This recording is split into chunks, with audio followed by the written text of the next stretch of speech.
Lodi, anong masasabi niyo po sa mga networking? Dami na kasing nagkakalat, tapos panay-invite nila gaya sa amin na OFW. Hindi naman kasi lahat ng OFW gusto pasukin yan. Nagagalit pa pag di ka nag-join kung ano-ano sasabihin sa'yo at mangungulit pa.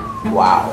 OFW, mag-iingat kayo sa mga tao na nagsasabing lahat na lang ng tao sa buong mundo kailangan magnegosyo. You do you! Maaaring ikaw ang pinakamagaling sa ginagawa mo ngayon at huwag mong hahayaang kumbinsihin ka ng kahit na sino na pag masaya ka na sa ginagawa mo, kailangan mo pang lumipat ng ibang hanap buhay. Ingatan nyo sarili ninyo mga OFW. Lalo na networking. Alam mo, there's good sides and there's bad sides of networking.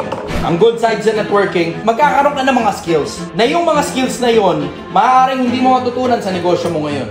Like public speaking skills. Magagaling ang mga networker na magsalita. Community building skills. Magagaling ang mga networker na gumawa ng community. Magagaling din sila mag-maintain ng culture sa loob ng community. Magagaling ang mga networking sa sales. Sa akin na langit at lupa, kayang ipangakong ibebenta sa inyo.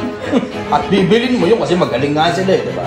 Pero mag-iingat kayo sa networking kasi deratsahan, hindi naman talaga masyadong marami kumikita dyan. Pansinin mo, yung mga networker na may kotse kuno, na may bahay kuno, check mo yung titulo kung kanila. Check mo yung rehistro kung kanila. Kung papasok ka man sa networking, here's my suggestion. Ang suggestion ko, kung papasok ka dyan, yung pera na ipinasok mo dyan, consider it as tuition fee. Huwag masyadong malaki. Mag-join ka lang, sumali ka lang, yung pinakamababa. Kasi matututunan mo yung mga skills na matututunan mo eh. And then apply it. Baka sakaling gumana sa'yo, baka hindi.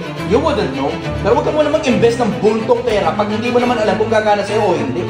Huwag mo lokohin sarili mo. Hindi yung dami ng ipinuhunan ang garantiya na magsasucceed yung negosyo. Yun ang sagot ko ron tungkol sa networking.